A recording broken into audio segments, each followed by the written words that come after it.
Today's episode of Market Talk is brought to you by GrowMark FS. Keeping up on the latest in ag is a challenge, to say the least, but there are experts nearby ready to help. You'll find them at your local FS.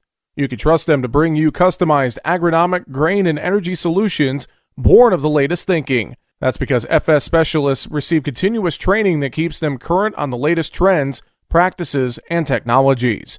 So you'll get local expertise that's both exceptional and up to date. Visit fssystem.com to learn how FS is bringing you what's next. And joining us now to discuss the market trade action that we saw on Wednesday. Normally he joins us on Thursdays. We are having him on the show today, though, with us. Our good friend Bryan Doherty, Total Farm Marketing, is here. Bryan, good to have you on the show, sir. I hope you're having a good week so far. Yeah, Jess, we are. We're having a good week. We got a big report out tomorrow, so we're geared up, getting geared up for that. That's the January WASDE report, plus quarterly grain stocks report.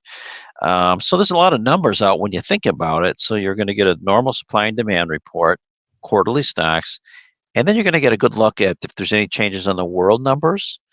And then when you break down the line items back to the domestic report, we'll see if there's any significant changes on the export numbers for corn. The general feel is that USDA probably chips away again at that number just because we went another month without anything robust. All the numbers were below the weekly numbers needed to meet USDA estimates. So it would only seem to be logical that we'd expect that kind of a drawdown there. Yeah, and you mentioned it. So many numbers, just a data dump, quote unquote, from USDA. And with all those data points, we have to, think and keep in mind just the fact that we could see some surprises here or there, just with so many different numbers being thrown at us from USDA on Thursday, Bryan. Right. So where is the surprise? So when you kind of really break down the numbers or break down the perception of what the numbers might be, you got to ask yourself, well, do we really think we're building the livestock herd? Probably not. The USDA cattle on feed and hogs and pigs report would say we're contracting the herds. The dairy numbers actually ticked up the last 2 months. So we got a little bit, dairy's an interesting industry. We've got responded to high prices, a few more cows, more production per cow, and overall more production. So you've increased efficiency and supply at the same time. So maybe a little feed usage there. Maybe there's something in the poultry sector with recovery from bird flu. But don't look for any big changes there. So then we ask, what about the ethanol industry? Well, that's pretty mature. We've had some slower grind numbers the last 3 weeks. Today's number was better, but it's still slow. But then the ones that's got everybody scratching their head really is, well, why the further west you get, why such strong bases, and why are they looking for corn? Yeah. And so maybe if there's a surprise somewhere, it comes in the form of quarterly stocks, and that maybe we I say again because it's been my feel that we've carried over too much into 1 year from the past, and that probably goes back to 2019. When the test weight was all, just a hard thing to factor it down everywhere in the country, and seemed like we just continued to see cash market recoveries ahead of futures since then. Well, one area that we seem to anticipate happening is Argentina. With the drought concerns down there, we're anticipating maybe some cuts from USDA on the Argentina crop. One has to wonder how much. Will they be a little more conservative and have more in the February report? I know that train of thought has been out there as well, but we expect there to be some sort of cut from USDA on at least the Argentina side tomorrow, Bryan. Some sort of reduction, right? You'd think, that's the theme. There may be a small increase to the Brazilian production. Not sure I can go that far because the very southern tier states in Brazil have had less than ideal weather.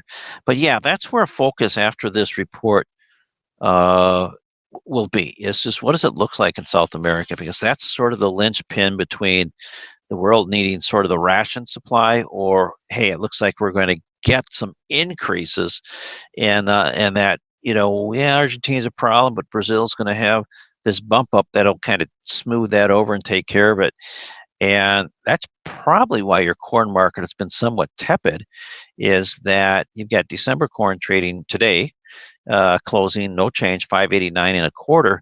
it wasn't that long ago we were trading over 6, and not too long before that over 6.25.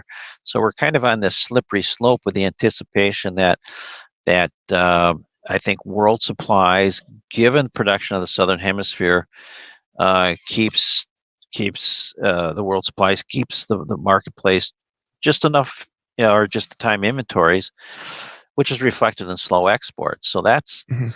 that's right now where we're at. Now, fast forward 30, 60 days, and all bets are off. Tell me what the weather's going to really do, and then we'll tell you which price direction we're headed.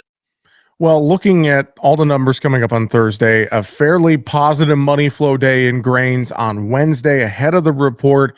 If I'm a producer here, do I look at some things like maybe some short dated options, some things like that, just to get me through the report here to help protect any risk? Yeah, so the encouragement is for producers to really, Jesse, take some time and kind of look and have to talk to people who can help you implement and give you the talk.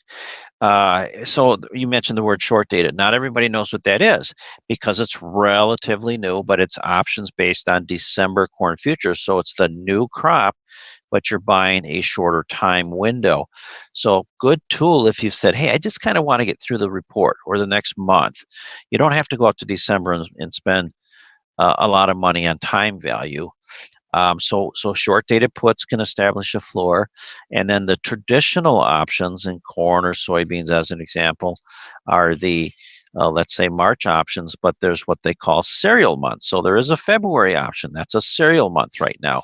It expires from today, 16 days from today, or 2 weeks from Friday.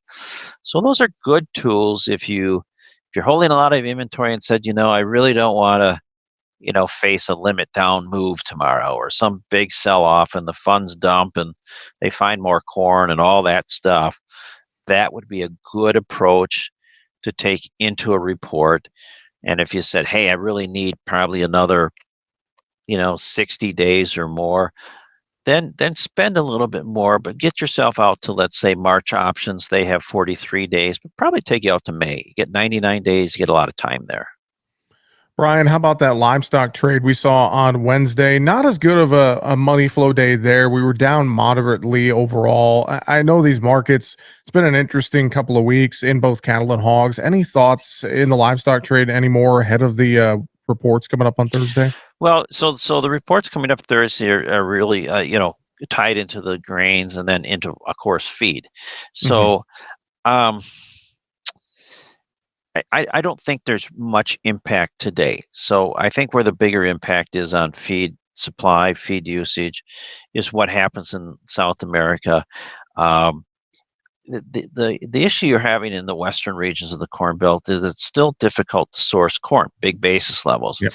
and and so probably stay hand to mouth if I'm a buyer of corn for now, because the odds, I'm going to say, favor good South American crop and good U.S. crop. But if you really are concerned going into a day like tomorrow, then we do the opposite of what we talked about. Then maybe we pick up some short dated calls for the new crop, or maybe just some calls, February or March or May calls for this old crop. Um, what's going to be really interesting is if tomorrow's stocks report tells us anything that might affect the overall carryout, then supply of corn. Um, but I can't help but I need to kind of step back and take a look at the big picture. So average yield, looking at 172.5. I don't think that's going to show any change, from last. Very little change from. But the thing to probably watch for here is that quarterly stocks report and what kind of tone that sets. Um, right now, if you kind of calculate, Jesse, increasing acres in corn, increasing yield, and depending what these reports say, you can quickly kind of make the argument that corn carryout will push us toward or above 2 billion for next year. That's a healthy number. And so again, I'm going to circle back to corn.